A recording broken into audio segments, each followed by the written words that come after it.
Welcome to the Empowered Homes Podcast. The purpose of this podcast is to be a resource to connect church and home by growing strong families.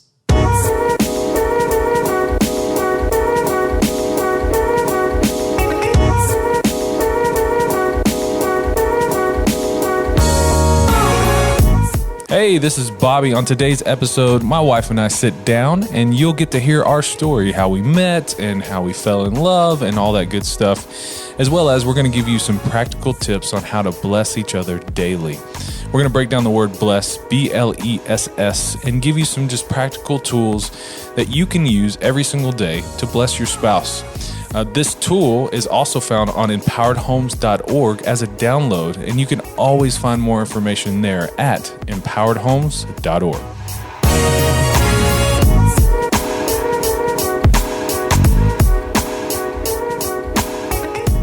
Jen, hi. Hey. How you doing today? Great. Good.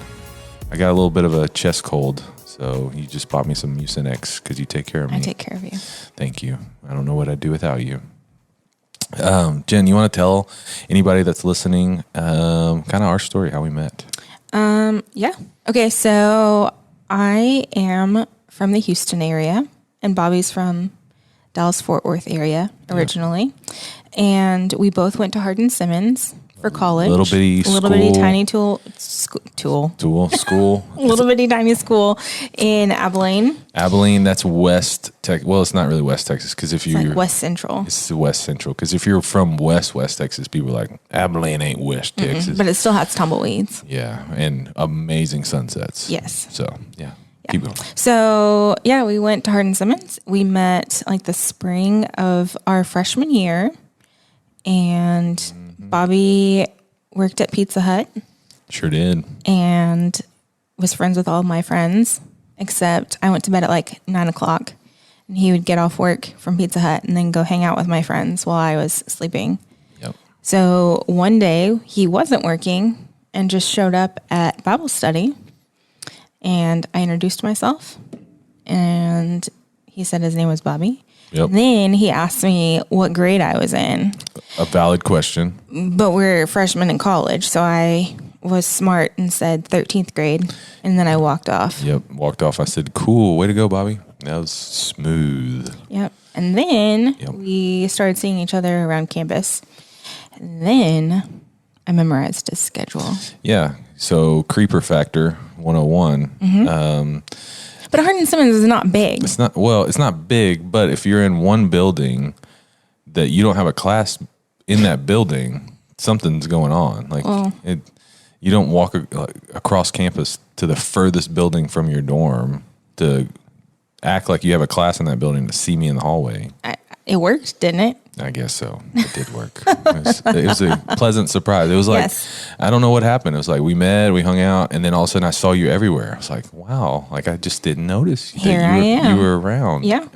But then I found out you weren't really everywhere before. You just started stalking me, and then I saw you everywhere. So, but not like in a creeper way. It's kind of creepy.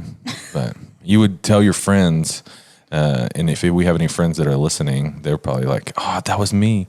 I'm not going to drop names, but you would tell your friends like that had classes with me to do study at the whatever little cafeteria, the little cafeteria area, and I'd study with them, and then whoa, this is amazing.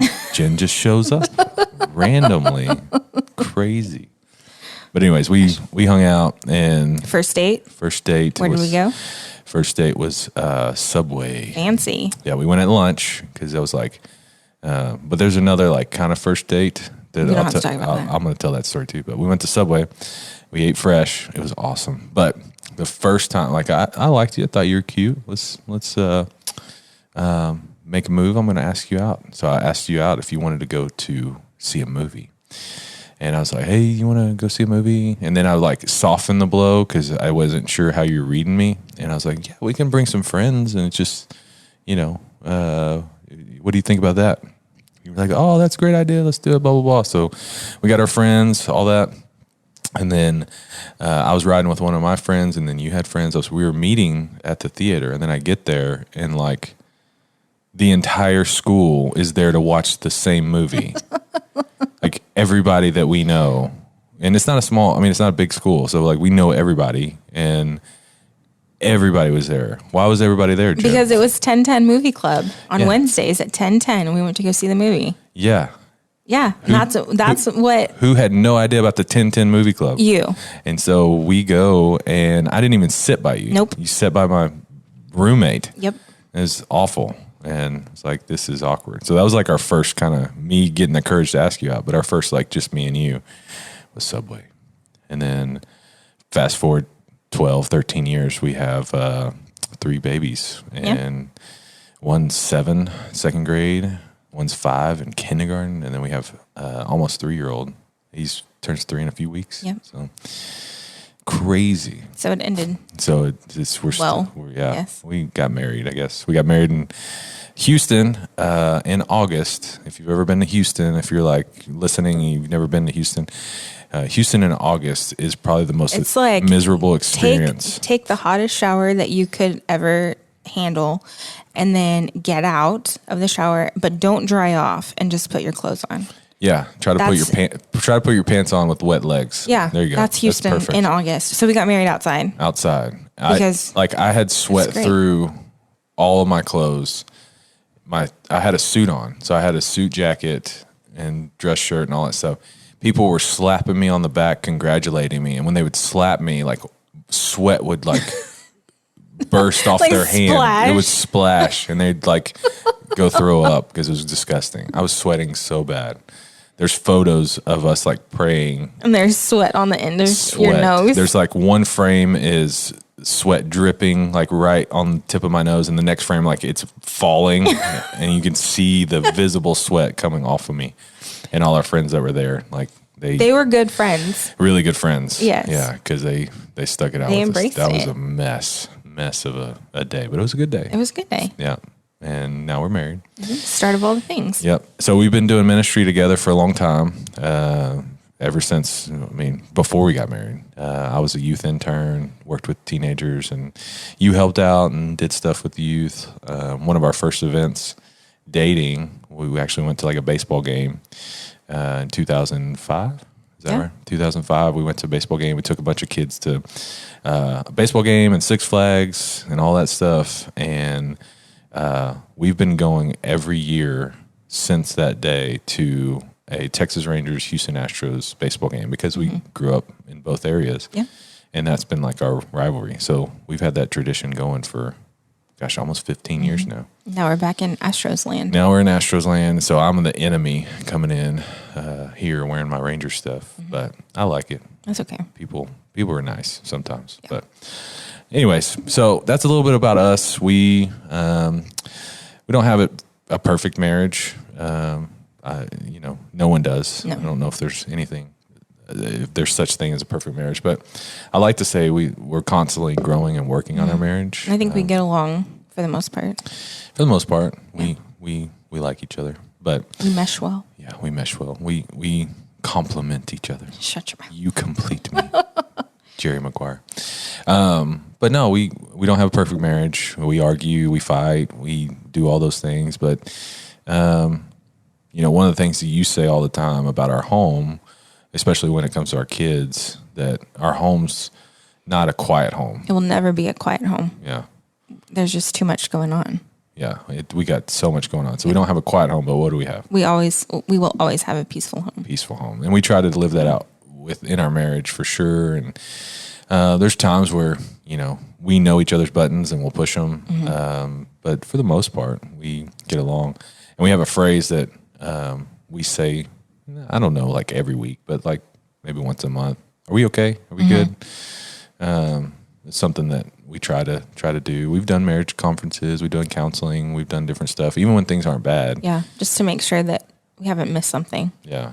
And so I recommend anybody listening, like, we're not perfect, so we're not experts on the whole marriage thing, but I feel like we have a healthy marriage, and we love our kids, but our kids know, like we tell them, like, this is my wife. Mm-hmm. Like, it's your mom, but it's my wife. Yeah. And before he was your dad, he was my husband. Yeah. And you will respect him. Yeah. And so we make that clear. Like, and my daughter, Chandler, she the other day asked me, like, do you love mom more than me?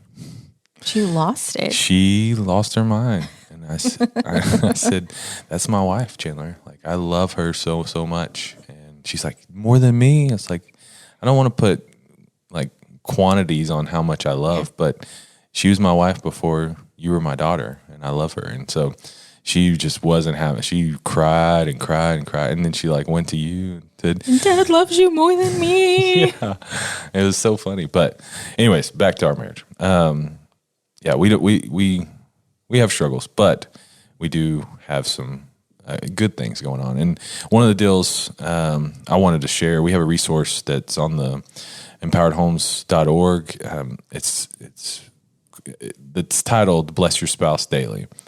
And this resource, it's kind of both of us. We sat down and talked about this. We've taught this in classes and marriage classes and different stuff. And it's not perfect. It's not like hey, here's how to do it and you'll have the best marriage ever. But super practical tips. I'm not a very bright person. Like, I need practical. How can I apply these things? And so, bless your spouse daily. We basically took the word bless, BLESS, and we broke it down and made a acrostic with the word, because, that's what you do. You make a acrostic and make stuff up. But it fit for this one, and I really like it. So before we jump into this, like, the things that I think we try to be intentional with is every single day is an opportunity, right? Like, sometimes we let the calendar, especially we have 3 kids, and if you're listening, you got more kids or you got older kids, like, it just gets worse. Like, we're finding out the older our kids are getting busier and they got more friends and more stuff. But how do you view your marriage as an everyday opportunity to bless your spouse? And it is difficult, and you got to work really, really hard on it. So it's one of the things we try to do is understand, like, every day is an opportunity. Sometimes you think, well, this month we'll do a date night. That's awesome. Have a date night. This next week we'll do blank. That's awesome. Do that. But every day is an opportunity. And so for me, I don't know about you, Jen. For me, when I think of like every day being an opportunity, it resets me to go, okay, how can I love her today? Right? And am I perfect at it? No, but I know that you try. Like, I know that you're intentional about it. And if you fall short on a certain day, I don't think badly of you. You sure? Yeah. Do we need a counsel right here on the podcast? No, that's true. Like, I'm trying. And I think the sad part is we've seen TV and shows like it's okay for the husband to be a dumb idiot, right? Like Homer Simpson, he's a dumb dad, dumb idiot. You Modern Family, all the TV shows, the husband's kind of a ding dong, a goober. Yeah. Ray Romano, like just an idiot, right? And so we have this perception that it's okay for the husband, like that's just what he does. And I've always been kind of a pushback person, so I push back on that. Like, I want to be like, that's not what, like, just because the TV says it's okay to be a goober husband, that's not okay. And that's just my MO. Like, I want to challenge the greatest thing we can do for our kids, and the greatest thing we can do is to show Jesus to our kids, is to love our spouse and to love my wife. And so anyways, that was my soapbox. But getting into this, blessing your spouse every single day, it's an opportunity, and you got to be really intentional. So bless, BLESS, looking at these, the first letter in this is B. Jen, what is the B? Before what? Before anything. Before your spouse leaves for work, before a big meeting, before a doctor's appointment, before anything.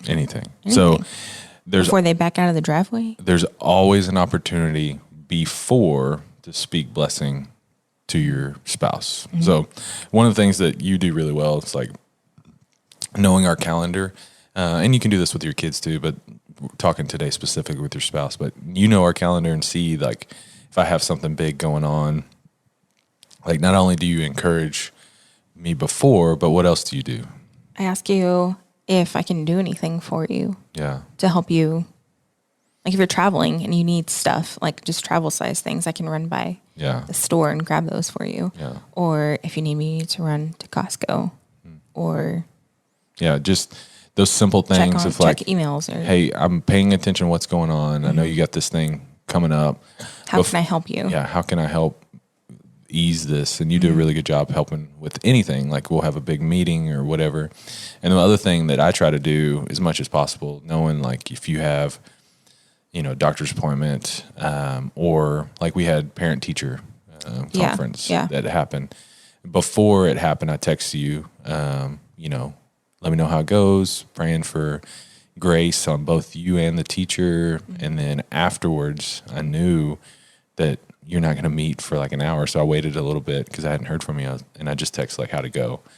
And so like I knew that was on the calendar. I knew you were worried about that because we were doing some stuff with the parent teachers. And it's always hard anytime you have a parent teacher conference, like how's my kid doing? Like there's some anxiety and pressure. Major anxiety. So for you to go into that, I knew that caused some anxiety for you. And so I was just trying to be intentional. It was an opportunity for me to think, okay, before this, like you weren't just like at work while I went, you were out of town. Yeah. So I think for you to even be in meetings and think of me going to our child's parent teacher conference and recognizing that even though you're busy, like what I had going on with our kids still mattered. Yeah.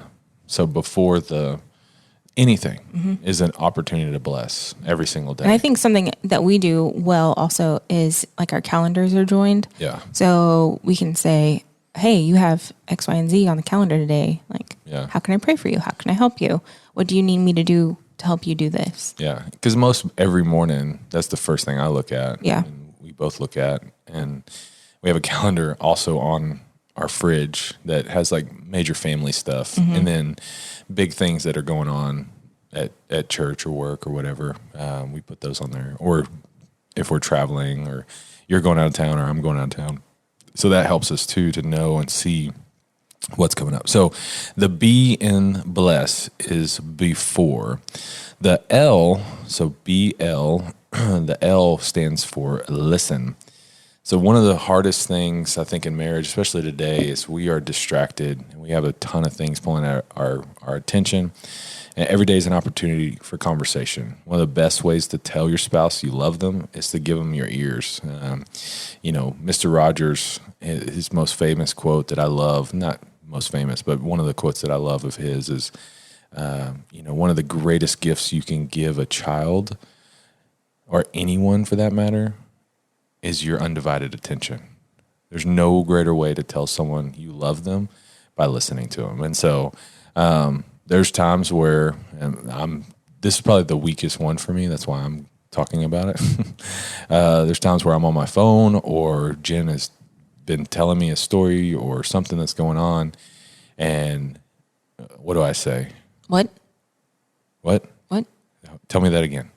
Like, because I just because you're just not listening. I'm like, my phone buzzed and I had a text real quick in the middle of the story, so I missed. Like, hey, go back, tell me. Sometimes I just completely stop talking. I know, and I hate it because I know where I messed up, and I try to be intentional. But every single day is an opportunity to listen. The other flip side of that too is pay attention to what's going on.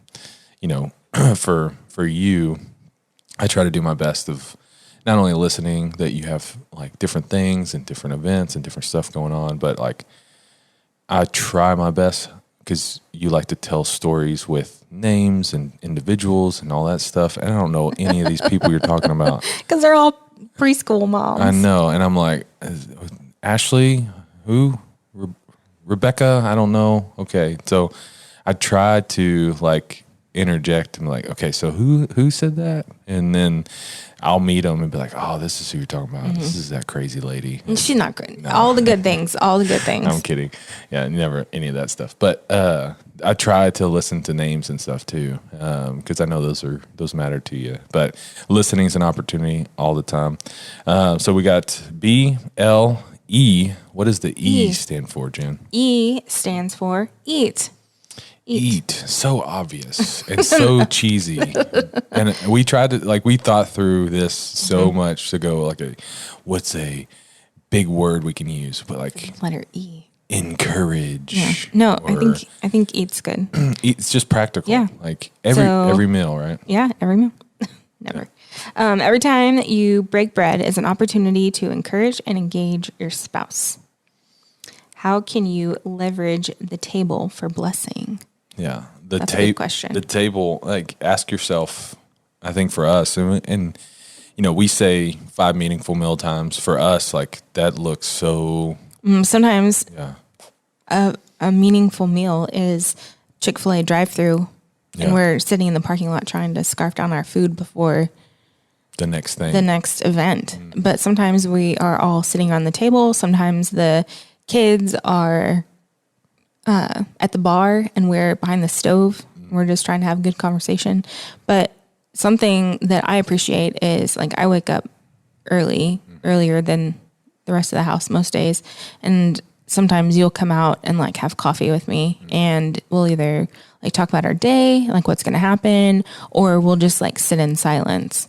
And you just being with me with a cup of coffee. Yeah. That means a lot. Or being intentional throughout the day to grab lunch or make a specific date night just to have conversation. Yeah. And for us, now that school's back and all that stuff, our routines, we now have pretty much every Thursday open. So I stopped taking Thursday lunch meetings. I have lunch meetings pretty much every day a week, but Thursdays I leave open generally unless I can't avoid it, just so that we can have lunch. We can have lunch. We had lunch today. Yeah. So and it's just hanging out is meaningful, but there's also opportunity. I would say one of the biggest deals is getting off your phone too.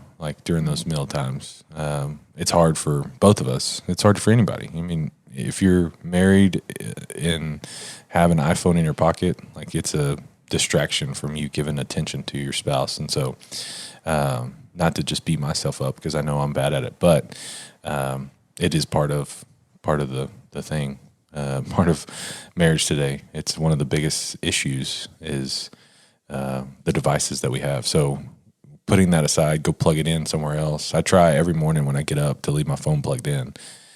Even though you may be on your phone reading or doing something, I try to keep mine plugged in so I can just sit with you, which is not every morning. I don't want people to think, oh, they're perfect and they have coffee. And sometimes, together. I enjoy my quiet time before the house wakes up. So sometimes I appreciate when you stay in bed. Well, thank you. I'll stay in bed more often. Oh, but yeah. Anyway, so the E is eat. It's simple, but super practical. If you're putting food in your mouth, if you're eating something, it's an opportunity to bless your spouse, either with your time, your attention, and listening again. It's an opportunity. So you got BLE. The first S in bless is slow down. And so what this means is slow down and make time for your spouse. Date nights, encouraging notes, and just simple moments are ways to slow down, to let your spouse know you love them. And part of slowing down too is for us is getting away because, being in ministry, and it's a great thing and I love it. And we both love it, but it never turns off. Right. We have people coming in and out of our house all the time, which is we love. We have kids that are in and out, we love, but part of slowing down for us and resetting is getting away. So when we can go on vacation, vacation for us is renting a lake house down the street and with our friends and or something like that. So just slowing down is an opportunity for us to just kind of reset. But also, having those date nights. We try to schedule at least once a month something. And then this summer we tried, because we didn't have as much, time because the kids were around. We couldn't do lunches and different stuff. We tried to make date nights big. Yeah. So what were some of the stuff we did this summer? We went bowling. Yeah. That's a big time for the Cooleys, right? We are not bowlers. No. We never did bowling So if you're listening, like, I go bowling every Thursday. What are you talking about? Like, Good for you. yeah, that's not our thing. So bowling was out of our comfort zone. I really want to go axe throwing still. Yeah, we're going to go axe throwing, which is super fun. I just don't want you to cut a toe off or something. That'd be great. We went to Top Golf. Oh, yeah. Top Golf was fun. Just things like you can swing a club, but it's pretty pitiful looking. But it's still fun, right? Yeah, it was fun. It was just an activity. Yeah. Because I think having an activity is important, and then like eating is important. Those are two completely different forms of communication. Yeah. Like one, you're interacting and then like side by side, and then one, you're interacting like across the table. Yeah, you're doing something. So we tried to not just have date nights where we go to a restaurant and look at each other, like doing something active where we can kind of do those things like Top Golf, bowling. We didn't eat there. We just played around and did stuff. Yeah. And there's been times where we've just gone to walk around the store or whatever and did stuff at Costco. Dates to Costco. Yeah, knowing we have to get a few things, and we get to hang out and have fun, try on clothes and eat samples. I guess we're eating at Costco, but just doing stuff. So the big one for this one, the S of slow down, it is that, like,